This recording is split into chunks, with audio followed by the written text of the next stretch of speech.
The $80 billion burn. Meta has officially incinerated over $80 billion on Reality Labs since 2020, and the bleeding is not slowing down. The first quarter of 2026 saw the division post an operating loss of $4 billion on a meager $400 million in revenue. That is a 10-to-1 loss ratio that would bankroll a sovereign nation. Yet it is buried deep within the consolidated margins of a social media empire. Mark Zuckerberg is finally realizing that he cannot keep hiding this level of capital destruction inside his P&L without inviting a shareholder revolt. To protect the core stock price, he is initiating a structural separation that moves the Metaverse dream into a financial quarantine zone.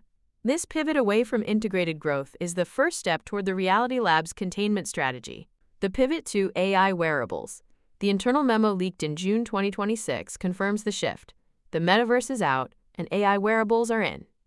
Meta is aggressively cutting headcount by 10% and shuttering high-profile gaming studios like Sanzaru and Twisted Pixel. These are not just efficiency tweaks, they are a total abandonment of the high-budget VR hardware narrative that failed to scale. Instead, the company is funneling that saved OpEx into AI-integrated glasses like the Ray-Ban partnership, which actually shows triple-digit sales growth. By gutting the VR software teams, Zuckerberg is making a calculated bet that AI agents are a cheaper path to hardware dominance than 3D digital worlds. This shift in capital allocation reveals where the real product-market fit lives. The Quest and Worlds split. Meta is now decoupling the Quest hardware platform from the Horizon Worlds software stack to stop the mutual drag on their balance sheets. Think of it as a corporate firewall. By forcing Horizon to exist as a mobile-first app, they are admitting that the specialized hardware requirement was a massive barrier to entry. This move allows the hardware team to focus on enterprise sales and AI features, while the social team chases mobile engagement metrics that the street actually understands.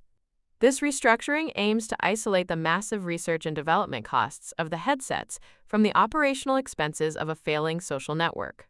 Isolating these costs is the only way to prove to investors that the core advertising business remains a money-printing machine. The signal under the noise. The real takeaway from the 2026 restructuring is that Meta is preparing Reality Labs to be its own independent entity, at least on paper. By shifting the Metaverse budget into the newly formed Superintelligence Labs and isolating the VR hardware losses, Zuckerberg is attempting to re-rate the stock as a pure-play AI leader. This strategy is less about the future of human interaction and more about protecting the $1.5 trillion valuation of the family of apps. If Reality Labs can be framed as an experimental AI laboratory rather than a failing gaming hardware division, the market will forgive the $19 billion annual burn. The move to isolate these units suggests that Meta may be setting the stage for a total spinoff or a minority interest sale within the next 24 months. Watch the capital expenditure guidance for Q4 2026. If the allocation to specialized VR silicon drops while AI infrastructure rises, the Metaverse dream is officially a legacy project. Subscribe for more